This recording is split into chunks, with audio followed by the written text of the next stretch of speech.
Ghana's President Akuffo Addo is hailed as this patriotic Afro-optimist globally, but back at home, he's been exposed as one of the least liked, least desirable, and lowly rated presidents in the history of that country. Safe to say that Ghana's president has been exposed back at home. Ghana most recently went to the elections, and the results were astonishing.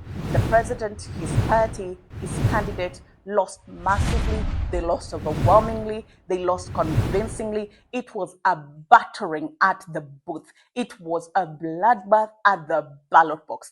People sent a clear message with a resounding victory to the opposition that they are done and dusted with President Nana Akufo-Addo, his administration, his leadership style, and his globalization agenda.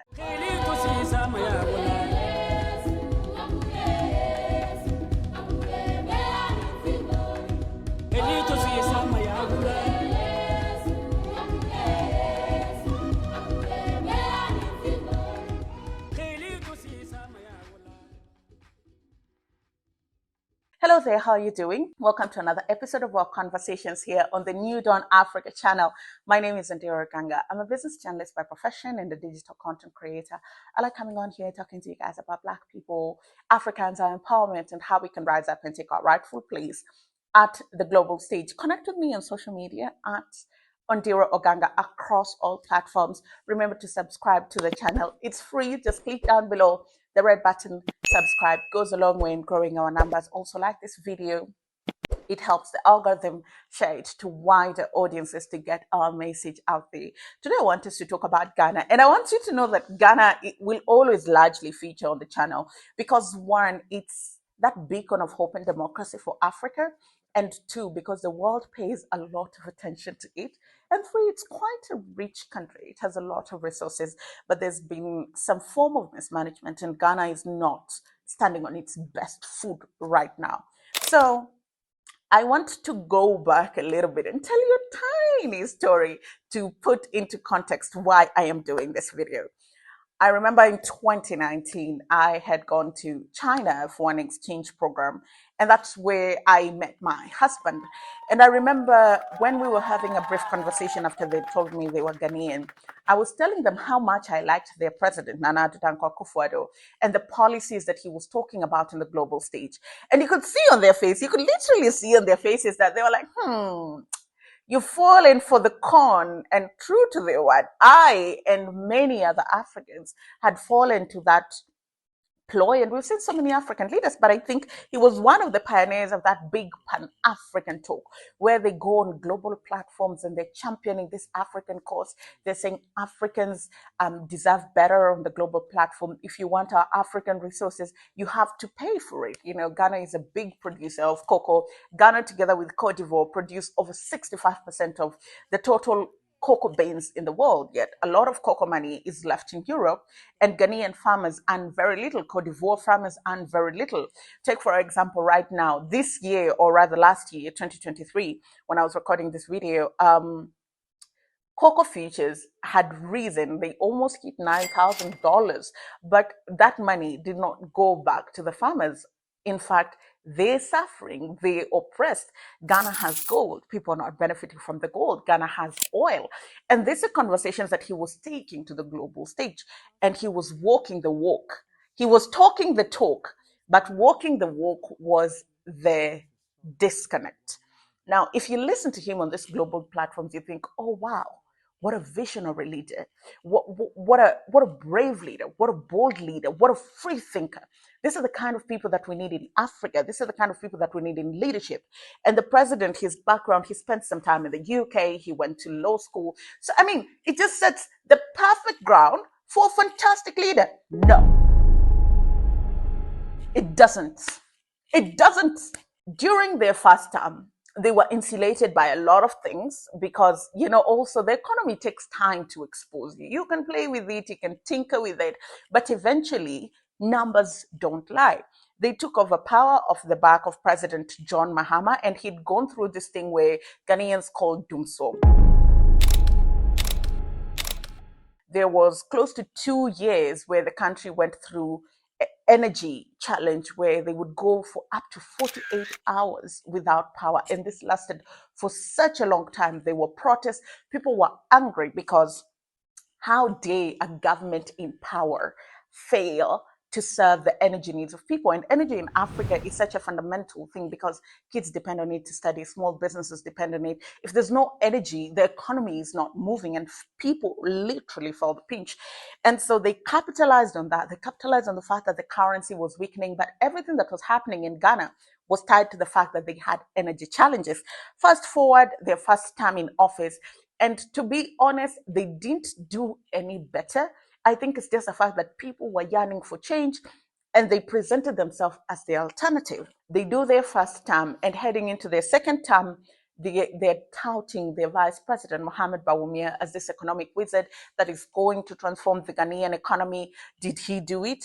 They merely won that election just by a very small margin. Ghana being a very peace-loving country, a very democratic country, we did not see violence escalate. They went to court, and when the court upheld the ruling, that was that. And we have to laud this country for that, because rarely do you see that in an African country where you're not happy, you're not content, but you say the country is bigger than me and you take a step back. So props to Ghana, props to the NDC party for doing that.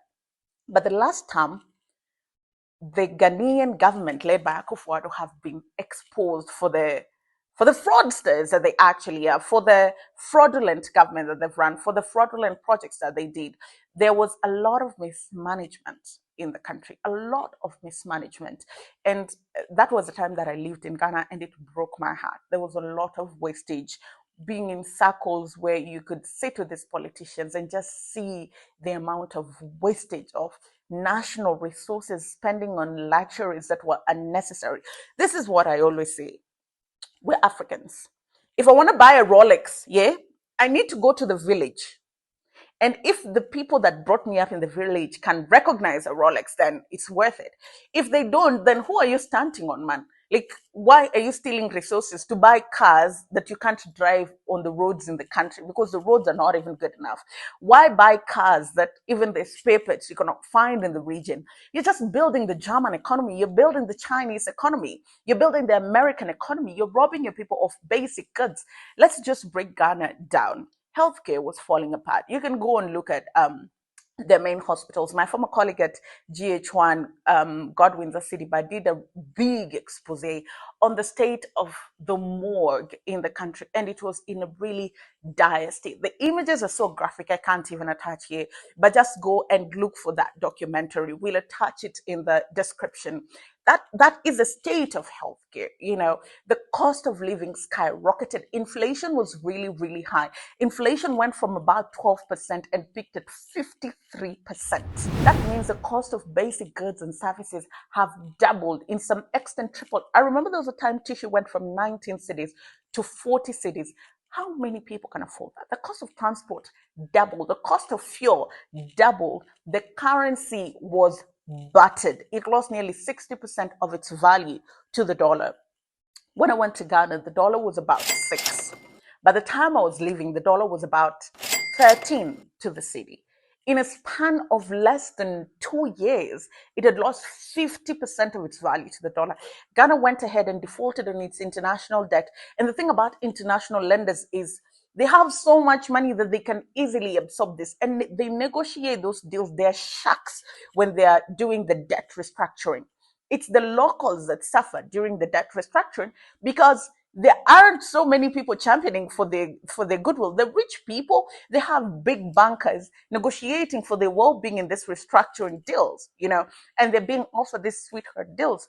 People really suffered. Pensioners in Ghana really, really suffered. And so it was actually a shame to see NPP front a candidate again after what I've just described. And that's just a tip of the iceberg, you know, that they wanted to lead again. Lead who? Lead them where? You've plunged the country into chaos. And I'm going to do another video just to say President-elect John Mahama is not going to do much. To be honest with you, he's not going to be able to do much. The country is broke. The country is neck deep in debt. The economy is not growing as fast as it should. And the problem is the economy is dependent on things like, oh, the price of oil in the global market is not sustainable. Commodities are very volatile in the international market. Prices are up, prices are down. So, what is the fabric that is holding this economy? Sectors like manufacturing, they're not thriving. Young people are unemployed, they're out of jobs, healthcare is not working, education is not working, people are trying to leave the country. So, what more can he do? you know and this is because the last 8 years of this administration have plunged the country in a hole so deep that it's going to take another 8 to 16 years to just dig them out, not to even develop, to dig them out. And I know this might not be good news to hear, but I do this video to also wake Africans up and let's try and start holding leaders to account. Like, if someone shows you in the first term that they're not going to deliver and they're not delivering, please do not give them a second term. Whatever Ghana did, that resounding victory for NDC, that forced NPP to concede early in the morning, that is exactly how politicians need to be treated. People need to take their power back. People need to take their voices back. Politicians are not doing you any favor. Anytime you elect politicians and put them in power, you have given them the power. It's collective consent from the people that gives you the power. And if people feel like you're not serving them, then you should go home and the people should send that resounding message for you to go home. Now, this video has gone longer than I actually do my videos, but you can hear how passionate I am about this country, because I think that if big countries like Ghana, Nigeria, South Africa, Kenya work on the African continent, then the whole continent will work. Let me know what you think in the comment section. Let me know what you think about the 8 years of President Nana Addo Akuffo as the president of Ghana. Let me know if you think the things that he did great. Let me know what you think about how he found the country and how he's living it. And I'll see you again in the next video. Like this video, give it a thumbs up, connect with me on social media at Ondiro Oganga, and I'll see you again next time.